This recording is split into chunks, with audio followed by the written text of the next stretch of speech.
लीजिए सुनते हैं मुंशी प्रेमचंद्र की प्रसिद्ध उपन्यास गबन भाग 52। यह गबन का अंतिम भाग है। चैत की शीतल सुहावनी स्मृतिमयी संध्या, गंगा का तट, टेसुओं से लहलहाता हुआ ढाक का मैदान, बरगद का छायादार वृक्ष, उसके नीचे बंधी हुई गायें भैंसे, कद्दू और लौकी की बेलों से लहराती हुई झोपड़ियां, न कहीं गर्द न गुबार, न शोर न गुल। सुख और शांति के लिए क्या इससे भी अच्छी जगह हो सकती है? नीचे स्वर्णमयी गंगा लाल काले नीले आवरण से चमकती हुई मंद स्वरों में गाती, कहीं लपकती, कहीं झिझकती, कहीं चपल, कहीं गंभीर, अनंत अंधकार की ओर जा रही, मानो बहुरंजित बाल स्मृति कीड़ा और विनोद की गोद में खेलती हुई चिंतामय संघर्षमय अंधकारमय भविष्य की ओर चली जा रही। देवी और रमा ने यहीं प्रयाग के समीप आकर आश्रय लिया है। 3 साल गुजर गए हैं। देवी दीन ने जमीन ली, बाग लगाया, खेती जमाई, गाय भैंसे खरीदी और कर्मयोग में अविरत उद्योग में सुख संतोष और शांति का अनुभव कर रहा है। उसके मुख पर अब वह जर्दी झुर्रियां नहीं है, एक नई स्फूर्ति, एक नई कांति झलक रही है। शाम हो गई है, गाय भैंसे हाट से लौटी। जग्गो ने उन्हें खूंटे से बांधा और थोड़ा थोड़ा भूसा लाकर उनके सामने डाल दिया। इतने में देवी और गोपी भी बैलगाड़ी पर डांटे लादे हुए आ पहुंचे। दयानाथ ने बरगद के नीचे जमीन साफ कर रखी है, वहीं डांटे उतारी गई। यही इस छोटी सी बस्ती का खलिहान है। दयानाथ नौकरी से बर्खास्त हो गए थे और अब देवी के असिस्टेंट हैं। उनको समाचार पत्रों से अब भी वही प्रेम है। रोज कई पत्र आते हैं और शाम को फुर्सत पाने के बाद मुंशी जी पत्रों को पढ़कर सुनाते और समझाते हैं। श्रोताओं में बहुधा आसपास के गांवों के 10-5 आदमी भी आ जाते हैं और रोज एक छोटी मोटी सभा हो जाती है। रमा को तो इस जीवन से इतना अनुराग हो गया है कि अब शायद उसे थानेदारी ही नहीं, चुंगी की इंस्पेक्टरी भी मिल जाए तो शहर का नाम न ले। प्रातः काल उठकर गंगा स्नान करता है, फिर कुछ कसरत करके दूध पीता है और दिन निकलते निकलते अपनी दवाओं का संदूक लेकर आ बैठता है। उसने वैद्यक की कई किताबें पढ़ ली हैं और छोटी मोटी बीमारियों की दवा दे देता है। 10-5 मरीज रोज आ जाते हैं और उसकी कीर्ति दिन दिन बढ़ती जाती है। इस काम से छुट्टी पाते ही वह अपने बगीचे में चला जाता है। वहाँ कुछ साग भाजी भी लगी हुई है, कुछ फल फूलों के वृक्ष हैं और कुछ जड़ी बूटियां हैं।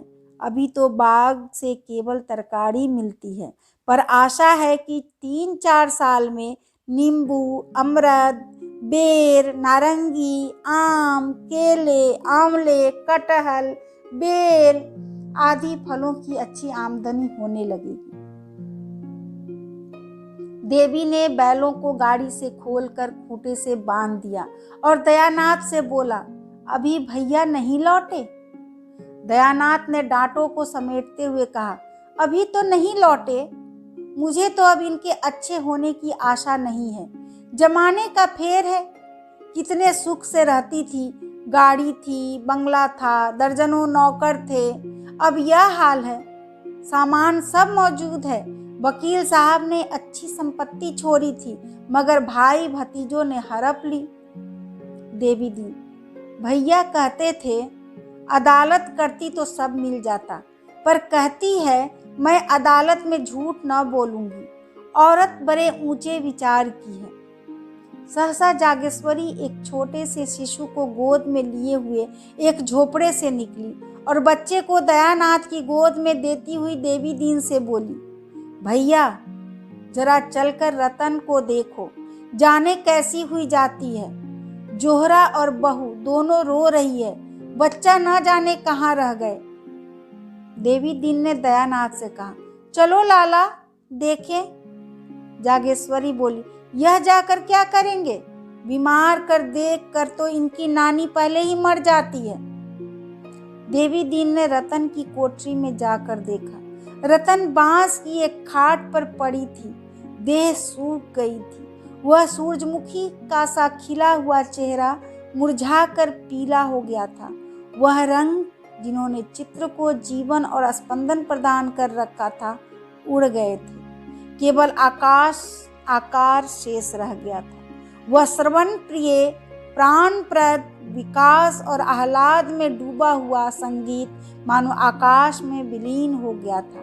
केवल उसकी क्षीण उदास प्रतिध्वनि हो रह गई थी। जोहरा उसके ऊपर झुकी उसे करुण, विवश, कातर, निराश तथा तृष्णामय नेत्रों से देख रही थी। आज साल भर में उसने रतन की सेवा शुश्रूषा में दिन को दिन और रात को रात न समझा था। रतन ने उसके साथ जो स्नेह किया था, उस अविश्वास और बहिष्कार के वातावरण में जिस खुले निसंकोच भाव से उसके साथ बहनापा निभाया था, उसका एहसान वह और किस तरह मानती। जो सहानुभूति उसे जालपा से भी न मिली, वह रतन ने प्रदान की। दुख और परिश्रम ने दोनों को मिला दिया।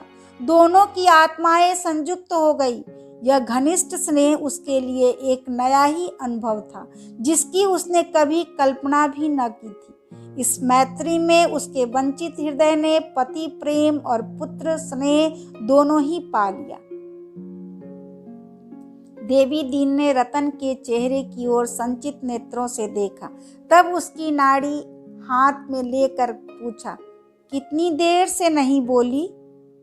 जालपा ने आंखें पोंछ कर कहा, अभी तो बोलती थी। एकाएक आंखें ऊपर चढ़ गई और बेहोश हो गई। वैद्य जी को लेकर अभी तक नहीं आए। देवी दीन ने कहा, इनकी दवा वैद्य के पास नहीं है। यह कहकर उसने थोड़ी सी राख ली, रतन के सिर पर हाथ फेरा, कुछ मुंह में बुदबुदाया और एक चुटकी राख उसके माथे पर लगा दी। तब पुकारा, रतन बेटी, आंखें खोलो।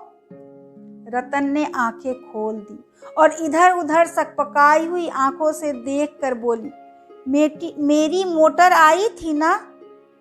कहाँ गया वह आदमी? उससे कह दो थोड़ी देर के बाद लाए। जोहरा, आज मैं तुम्हें अपने बगीचे की सैर करवाऊंगी। हम दोनों झूले पर बैठेंगी। जोहरा फिर रोने लगी। जालपा भी आंसुओं के वेग को न रोक सकी। रतन एक क्षण एक छत की ओर देखती रही, फिर एकाएक जैसे उसकी स्मृति जाग उठी हो, वह लज्जित होकर एक उदास मुस्कुराहट के साथ बोली, मैं सपना देख रही थी दादा। लोहित आकाश पर कालिमा का पर्दा पड़ गया था। उसी वक्त रतन के जीवन पर मृत्यु ने पर्दा डाल दिया। रमानाथ वैद्य जी को लेकर पहर रात को लौटे तो यहाँ मौत का सन्नाटा छाया हुआ था। रतन की मृत्यु का शोक वह शोक न था जिसमें आदमी हाय हाय करता है, बल्कि वह शोक था जिसमें हम मुख रुदन करते हैं, जिसकी याद कभी नहीं भूलती, जिसका बोझ कभी दिल से नहीं उतरता। रतन के बाद जोहरा अकेली हो गई। दोनों साथ सोती थी, साथ बैठती थी, साथ काम करती थी। अकेले जोहरा का भी किसी काम में मन न लगता। कभी नदी तट पर जाकर रतन को याद करती और रोती, कभी उस आम के पौधे के पास जाकर घंटों खड़ी रहती जिसे उन दोनों ने लगाया था, मानो उसका सुहाग लूट गया हो। जालपा को बच्चों के लालन पालन और भोजन बनाने में इतना अवकाश न मिलता था कि उसके साथ बहुत उठती बैठती, और बैठती भी तो रतन की चर्चा होने लगती और दोनों रोने लगती। भादों का महीना था। पृथ्वी और जल में रण छिड़ा हुआ था। जल की सेनाएं वायुयान पर चढ़कर आकाश से जलसीरों की वर्षा कर रही थी। उसकी थल सेनाओं ने पृथ्वी पर उत्पात मचा रखा था। गंगा गांव और कस्बों को निगल रही थी। गांव के गांव बहते चले जाते थे। जोहरा नदी के तट पर बाढ़ का तमाशा देखने लगी। वह कृशांगी गंगा इतनी विशाल हो सकती है, इसका वह अनुमान भी न कर सकती थी। लहरें उन्मत्त होकर गरजती, मुंह से फेन निकालती, हाथों उछल रही थी, चतुर फेकैतों की तरह पैंतरे बदल रही थी। कभी एक कदम आती, फिर पीछे लौट पड़ती और चक्कर खाकर फिर आगे को लपकती। कहीं कोई झोपड़ा डगमगाता तेजी से बहा जा रहा था, मानो कोई शराबी दौड़ा जाता हो। कहीं कोई वृक्ष डाल पत्तों समेत डूबता उतराता किसी पाषाण युग के जंतु की भांति तैरता चला जाता था। गाय और भैंसे, खाट और तख्ते मानो तिलिस्मी चित्रों की भांति आंखों के सामने निकले जाते थे। सहसा एक किश्ती नजर आई, उस पर कई स्त्री पुरुष बैठे थे। बैठे क्या थे, चिमटे हुए थे। किश्ती कभी ऊपर जाती, कभी नीचे आती, बस यही मालूम होता था कि अब उल्टी अब उल्टी। पर बाहरे साहस, सब अब भी गंगा माता की जय पुकारते जाते थे। स्त्रियां अब भी गंगा के यश के गीत गाती थी। जीवन और मृत्यु का ऐसा संघर्ष किसने देखा होगा। दोनों तरफ के आदमी किनारे पर एक तनाव की दशा में हृदय को दबाए खड़े थे। जब किश्ती करवट लेती तो लोगों के दिल उछल उछल कर ओठों तक आ जाते। रस्सियां फेंकने की कोशिश की जाती, पर रस्सी बीच ही में गिर पड़ती थी। एकाएक एक बार किश्ती उलट गई, सभी प्राणी लहरों में समा गए। एक क्षण कई स्त्री पुरुष डूबते उतराते दिखाई दिए, फिर निगाहों से ओझल हो गए। केवल एक उजली सी चीज किनारे की ओर चली आ रही थी। वह एक रेले में तट से कोई 20 गज तक आ गई। समीप से मालूम हुआ स्त्री है। जोहरा, जालपा और रमा तीनों खड़े थे। स्त्री की गोद में एक बच्चा भी नजर आता था। दोनों को निकाल लाने के लिए तीनों विकल हो उठे, पर 20 गज तक तैर कर उस तरफ जाना आसान न था। फिर रमा तैरने में बहुत कुशल न था। कहीं लहरों के जोर में पांव उखड़ जाए तो फिर बंगाल की खाड़ी के सिवा और कहीं ठिकाना न लगे। जोहरा ने कहा, मैं जाती हूँ। रमा ने लजाते हुए कहा, जाने को तो मैं तैयार हूँ, लेकिन वहां तक पहुंच भी सकूंगा इसमें संदेह है। कितना तोड़ है। जोहरा ने एक कदम पानी में रख कर कहा, नहीं, मैं अभी निकाल लाती हूँ। वह कमर तक पानी में चली गई। रमा ने सशंक होकर कहा, क्यों नाहक जान देने जाती हो? वहां शायद एक गड्ढा है, मैं तो जा ही रहा था। जोहरा ने हाथों से मना करते हुए कहा, नहीं नहीं, तुम्हें मेरी कसम, तुम ना आना, मैं अभी लिए आती हूँ, मुझे तैरना आता है। जालपा ने कहा, लाश होगी और क्या। रमानायक, शायद अभी जान हो। जालपा, अच्छा, तो जोहरा तो तैर भी लेती है। तभी हिम्मत हुई। रमा ने जोहरा की ओर चिंतित आंखों से देखते हुए कहा, हाँ, कुछ कुछ जानती तो है। ईश्वर करे लौट आए। मुझे अपनी कायरता पर लज्जा आ रही है। जालपा ने बेहाई से कहा, इसमें लज्जा की कौन सी बात है? मरी लाश के लिए जान को जोखिम में डालने से फायदा? जीती होती तो मैं खुद तुमसे कहती, जाकर निकाल लाओ। रमा ने आत्मधिक्कार के भाव से कहा, यहां से कौन जा सकता है, जान है या नहीं? सचमुच बाल बच्चों वाला आदमी नामर्द हो जाता है। मैं खड़ा रहा और जोहरा चली गई। सहसा एक जोर की लहर आई और लाश को फिर धारा में बहा ले गई। जोहरा लाश के पास पहुंच चुकी थी। उसे पकड़कर खींचना ही चाहता था कि इस लहर ने उसे दूर कर दिया। जोहरा खुद उसके जोर में आ गई और प्रवाह की ओर कई हाथ बह गई। वह फिर संभली, पर एक दूसरी लहर ने उसे फिर ढकेल दिया। रमा व्यग्र होकर पानी में कूद पड़ा और जोर जोर से पुकारने लगा, जोहरा, जोहरा, मैं आता हूँ। मगर जोहरा ने अब लहरों से लड़ने की शक्ति न थी। वह वेग से लाश के साथ ही धारे में बही जा रही थी। उसके हाथ पांव हिलना बंद हो गए थे। एकाएक ऐसा रेला आया कि दोनों ही उसमें समा गई। 1 मिनट के बाद जोहरा के काले बाल नजर आए। केवल एक क्षण तक यही अंतिम झलक थी, फिर वह नजर न आई। रमा कोई 100 गज तक जोरों के साथ हाथ पांव मारता हुआ गया, लेकिन इतनी ही दूर में लहरों के वेग के कारण उसका दम फूल गया। अब आगे कहाँ जाए? जोहरा का तो कहीं पता भी ना था। वही आखिरी झलक आंखों के सामने थी। किनारे पर जालपा खड़ी हाय हाय कर रही थी, यहाँ तक कि वह भी पानी में कूद पड़ी। रमा अब आगे न बढ़ सका। एक शक्ति आगे खींचती थी, एक पीछे। आगे की शक्ति में अनुराग था, निराशा थी, बलिदान था। पीछे की शक्ति में कर्तव्य था, स्नेह था, बंधन था। बंधन ने रोक लिया, वह लौट पड़ा। कई मिनट तक जालपा और रमा घुटनों तक पानी में खड़े उसी तरफ ताकते रहे। रमा की जबान आत्मधिक्कार ने बंद कर रखी थी, जालपा की शोक और लज्जा ने। आखिर रमा ने कहा, पानी में क्यों खड़ी हो? सर्दी हो जाएगी।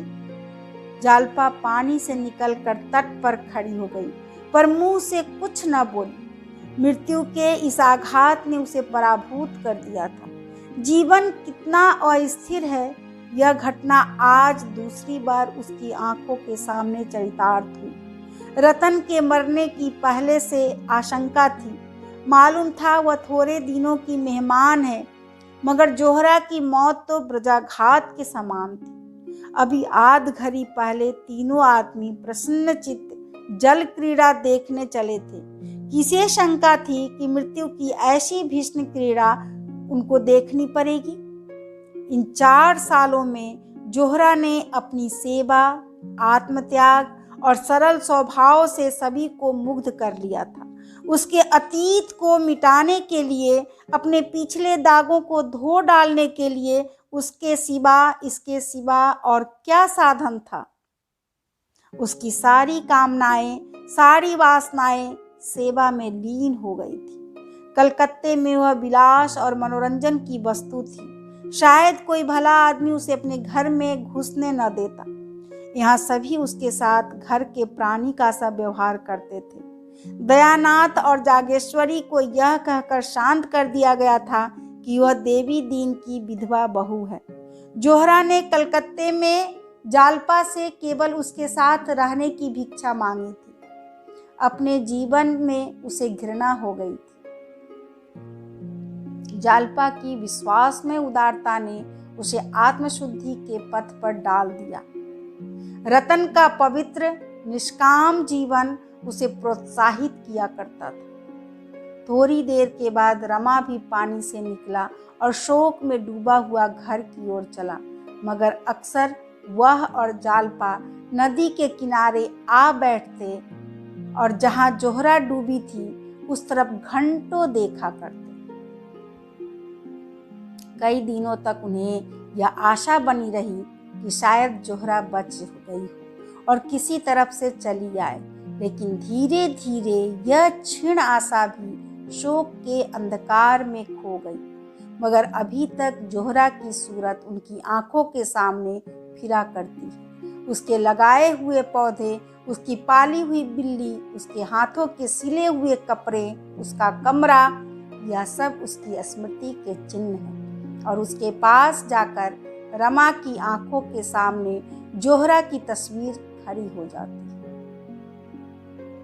अभी आप सुन रहे थे मुंशी प्रेमचंद्र की प्रसिद्ध उपन्यास गबन का अंतिम भाग 52। धन्यवाद।